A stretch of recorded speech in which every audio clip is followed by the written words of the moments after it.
Welcome, everyone. It's the Mike Tech Show, show number 982. Tonight, keeping it simple. Just a couple quick stories from the trenches and then a stack of listener email. And the listener email will take us through all of the topics. So to get first, let's talk a little bit. Just crazy busy this week. I mean, which is a good thing, being busy. Have a nasty cold that hit me on Sunday, and it caused me to sell two of my spring training games tickets this week on StubHub, Tuesday and today, and Thursday, and today, Thursday. Now, son number 2, Ryan, left on Sunday. And son number 1, Michael Jr., arrives on Saturday to join me all next week for games. There'll be 5 games. So it is possible that next week's show might be canceled, and I'll be doing a show in another 2 weeks. So after that, things should be stable, and I'll be on a more regular schedule for each week. So, so that's what I'm hoping. The first from the trenches, a big thank you to Uncle Marvin B., for helping me with a big phone implementation project for one of my bigger clients. It's not a lot of phones, but they are one of my bigger clients. And they're moving from Freedom Voice. So they're the last client to move off of Freedom Voice. So I know I'm going to have stories about that. So just big thanks, Marv, for helping me with this project. And then this is happening all over. And the last month, I've been battling where Microsoft 365 credentials were compromised because users were conned into thinking that they need to log into Microsoft in order to open a document because it's coming from someone they know. And this just, it's terrible. And it just keeps spreading and spreading and spreading. And we have to teach everybody. It's education. Technology is not going to stop this. We have to tell everybody that just because it came from someone we know doesn't mean you should open it.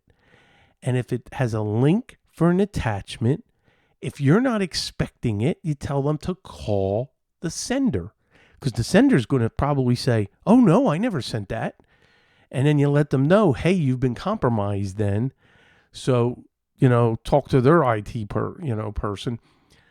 Well, been working on a really big compromise where the bad actor was silent for a while and waited until emails were going back and forth for a money that was due my client.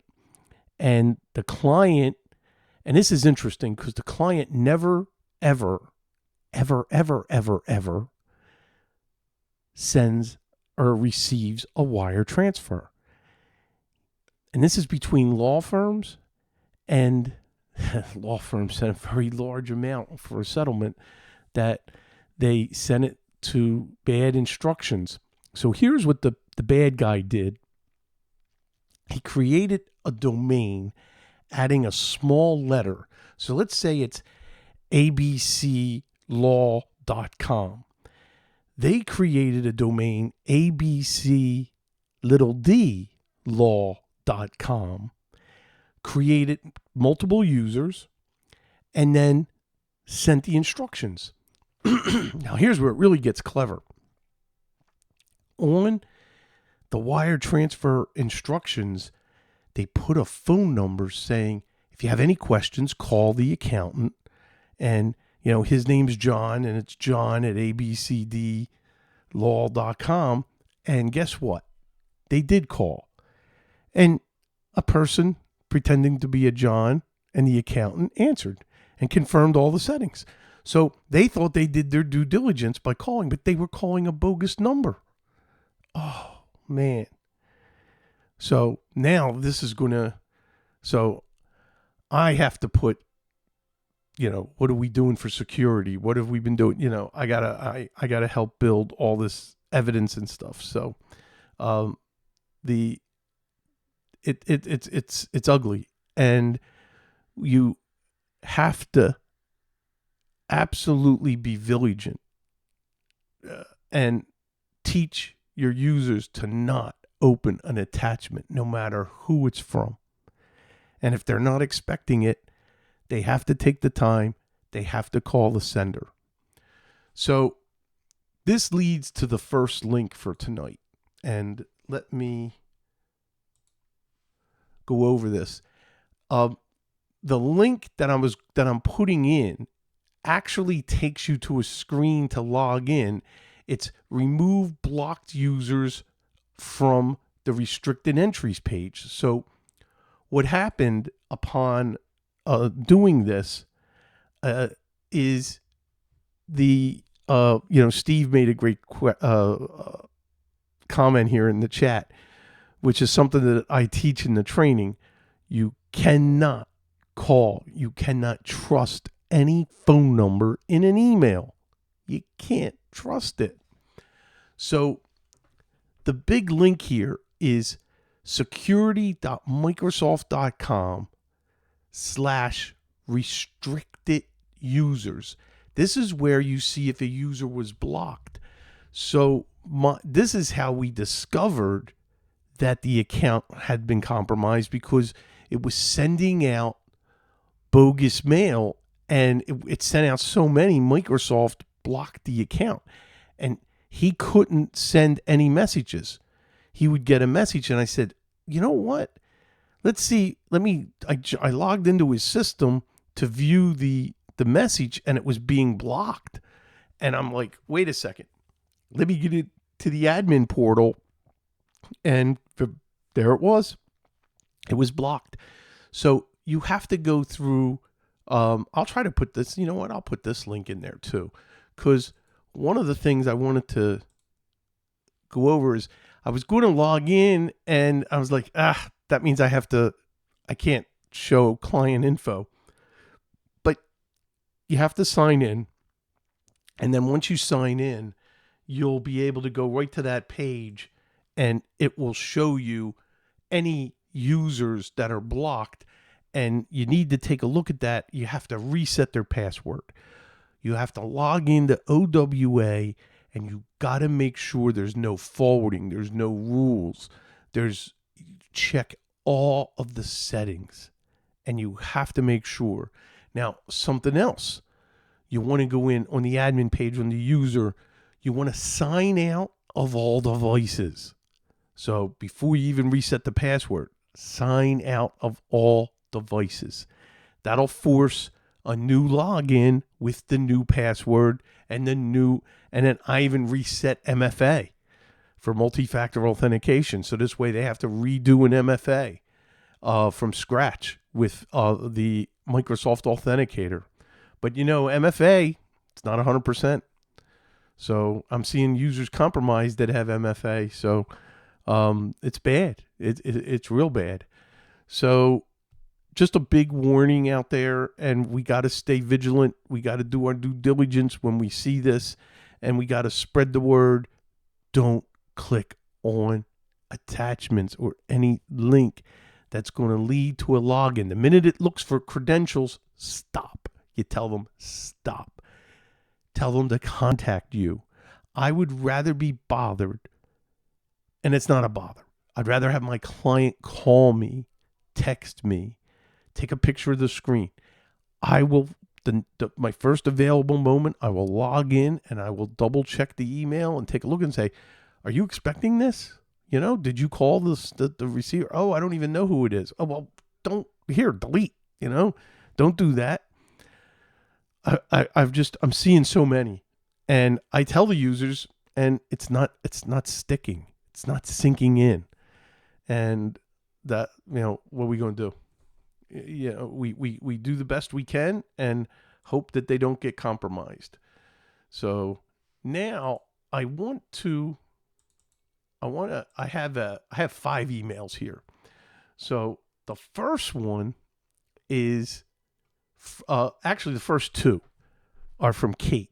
And Kate and we've been going back and forth in trying to find that perfect replacement for Evernote. And it's sort of been a goal. And, I've done shows and we've done things that close listeners have contributed. But, the perfect replacement isn't there. So Kate sent me this. Recently seen several reviews of Standard Note have shown up in my RSS feeds, and I'm going to give it a try.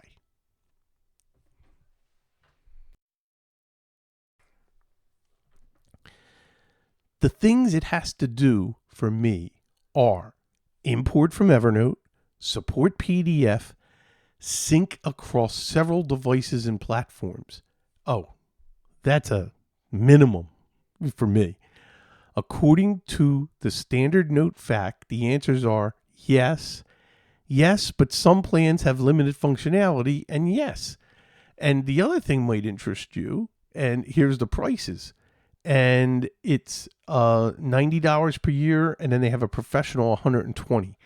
I have no idea what they're talking about, but it seems like maybe it would help with your authenticator issues. So this is standardnotes.com. It's going to be in the show notes. And she has a link for a review. So the headline really got her attention. And let's take a look at that for a moment. I'm putting that off to the side, and while I'm reading, and let's go to here is Standard Note, and you can download and try it for free. And then this is interesting. We noticed that ads aren't being displayed. Let's get rid of that for a second. This review, I finally found the perfect note-taking app after years of switching back and forth. So that caught her attention, and I'm definitely, linking that. But then a few days later, I get a follow-up. And this is from Kate. And it is, this did not go well. Import was terrible. Attachments don't import. Large files don't import. What does import looks like crap. So there is pretty much no useful documentation, or if there is, good luck finding it. Everything is cumbersome. Web Clipper results look like crap. I'm going to cancel my subscription. There's no free trial for the pro versions, but there is a period in which you can get a full refund. The quest continues.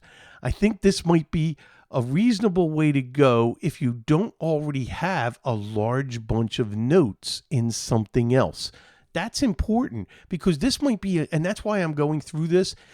If you're not committed to a note program, hey, check this out. This may work. Because remember, we're interested in that import because we got thousands of notes already built in Evernote. So she continues, I think this might be a reasonable way to go if you don't already have a large bunch of notes in something else. And maybe importing from something else gives better results. I wouldn't put it past Evernote to mess that up deliberately either. But won't work for me. And from what I know of you, won't work for you either. So that was great. And I appreciate that. And if you find a program like that you haven't heard me cover and you want to try it out and then give me a review, whether it's good, whether it's bad, oh, that's awesome. Send me an email. And then you know what I don't get anymore? Record an audio file and send it to me. And I'll play that on the air. Just keep it clean, keep it short, keep it, get to the facts. And I will absolutely play it. Okay, this is from Jerry, who's also a longtime listener, and I've met him several times. Mike, one thing to watch out for when using GoDaddy. In fairness, they may not be alone. When searching for a domain name on GoDaddy, to purchase the domain name the day you search for it. I did not do this. I did a search one day, then went back the next day, and the price of the domain was increased. Thanks for all the tips. That is a great tip. Or I think this would also help. Use incognito mode or use that private mode in the browser where it can't track you, and do that especially when you're looking at airline prices and something that's volatile that can change. And I never even thought of it with domain names, and that's a great idea and really good advice.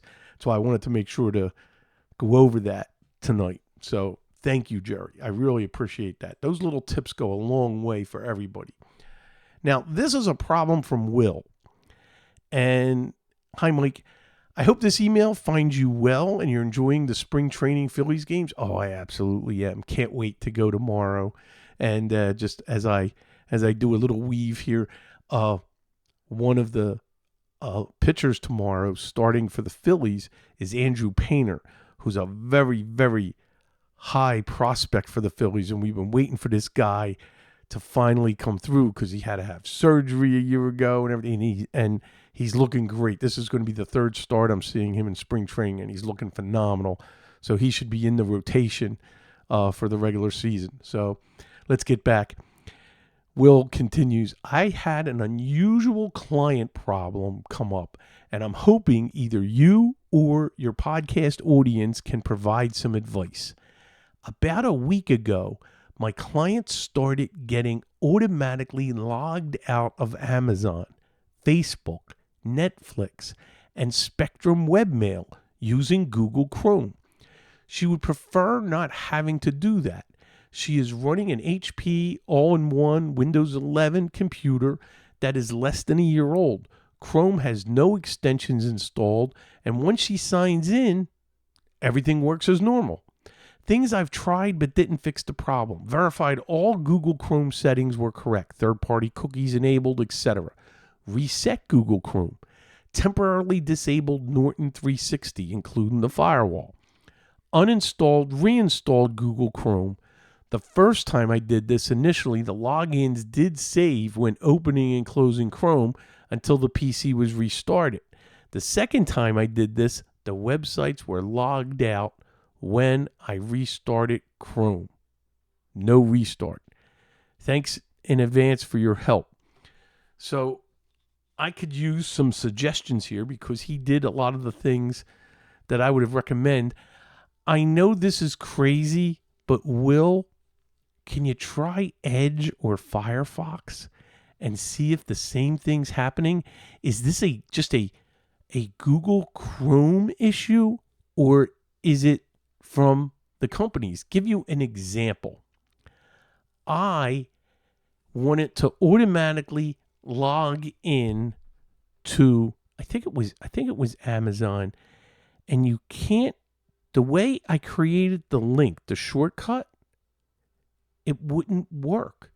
You would need to sign in again. It didn't like the automatic sign in. And they're doing that for security. So this way it's not automatic. So I don't know. I mean, I don't have that problem with Amazon and Facebook and Netflix. Like if I want to remember them, that's been happening. I'll do that. But I mean, I don't like doing that because if your system ever gets compromised, they're going to get access to everything. So, but just try another browser. And if anybody has some suggestions for me to send to Will, email me, miketechshow@gmail.com. And I would really, really appreciate it. So let's see what we can give Will to try. I know one thing. When I'm uninstalling a program, the proper way to uninstall it is to rip it out with the uninstaller program. I'll think of the name in a second. Revo uninstaller, and I rip it out and make sure there's no traces, and then you really got rid of it. Here's something else to try I just thought of. If your user has a profile, try another profile. So this way you're going to get a whole new instance of a settings for Chrome, and see if that works just by creating another profile. Leave the other one, log into the second profile and see if that works. Sometimes when you don't know the profile's corrupt or there's something going on, that is a good tip for when things are going really wonky and you're not sure what's going on. That's when I'm like, okay, try safe mode or try another profile and see how things go. So that's definitely something to try. Okay, and anything else, please let me know. This from our buddy John Dubinsky. And hey, Mike, I will keep this as short as possible. Happy to send more details if you're interested. And this is more for password and MFA fix. I know you did not ask, but I have another possible solution for your password MFA issue. It will require a move from your current solution, which is painful. So he continues, while I am not sure if this is a real MSP solution, I think it meets all of the essential criteria.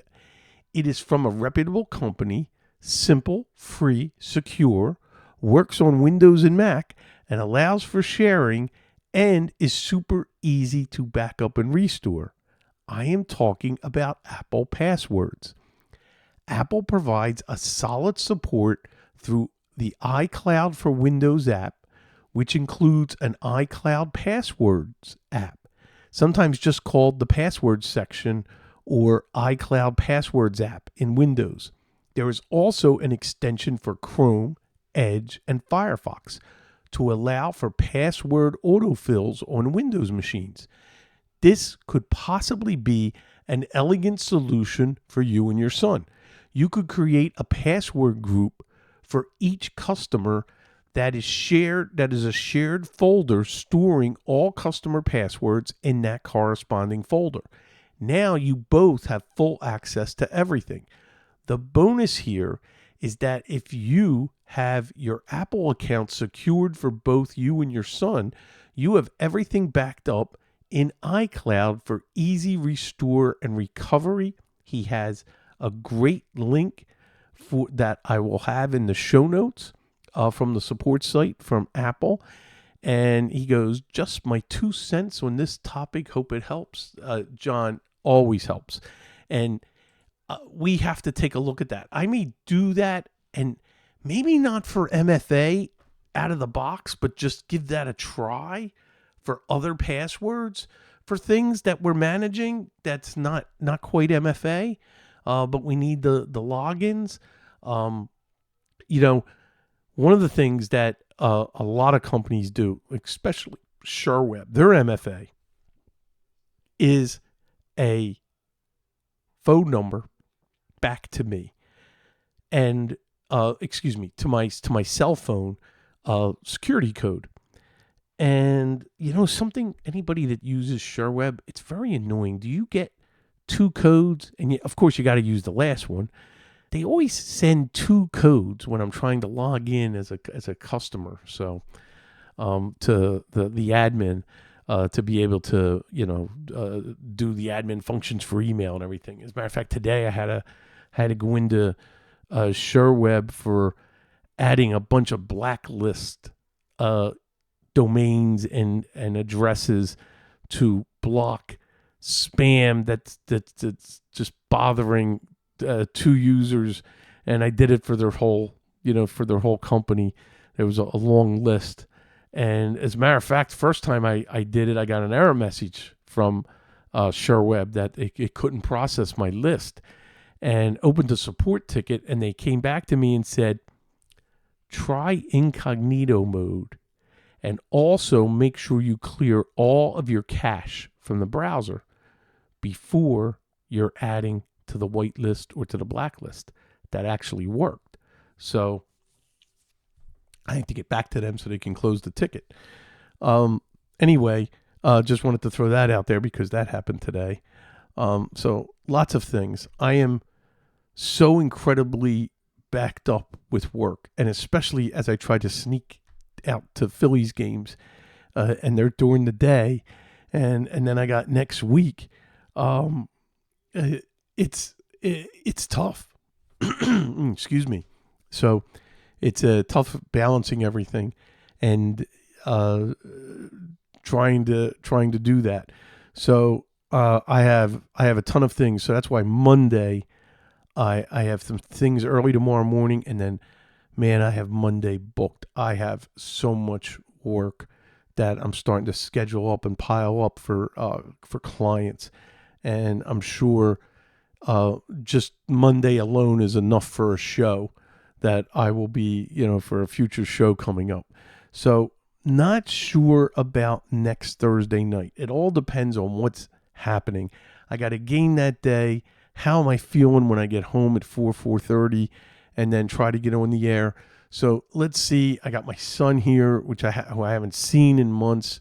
So I would say most likely there'll be no show next week, and then my show will be the following week, and it should be back to normal back then. When I hit that. So then we got Easter coming up, but that's a Sunday. I'm not worried. So for Thursday nights, as long as there's no medical emergencies or there's no client emergencies, it should be pretty steady after that. So that is it for tonight's show. Hope everybody's doing well. And I know a lot of the Northeast had a break with some nice weather, but then it's funny. A text message from my son. He says, man, everybody's going to get sick. The last 2 days was 80 degrees, and today it's snowing. So that's the dips and the rises of it's amazing. Steve in the chat. My suggestion to these companies texting codes is to drop them further down in the text. Most codes I receive on my phone can be seen while the phone is locked. That is an excellent idea. They should have more spaces in there so when it pops up, you don't see the code. Great idea. I never thought of that. And you are absolutely right. Because sometimes I don't even open it. I just look at and I see the code right on top, and I'm entering the code. That's a very good idea. And if you're part of an organization that you generate the codes, keep that tip in mind. If you're sending it out for maybe connecting to your company's VPN or something like that, where you have an influence over those codes going out, that tremendous tip. All right. Thank you, everybody. Don't forget to subscribe to YouTube, youtube.com/Michael Smith MTS. Don't forget the main website, MikeTechShow.com. And remember, that flips you to MikeNation.net. Don't worry, that's where all the show notes are. That's where the donate button is for donating to the show and help support the show. Really appreciate it. All the support from the bottom of my heart. Thank you. Everybody, have a great week or possibly 2 weeks, and I'll see you back here. Bye-bye.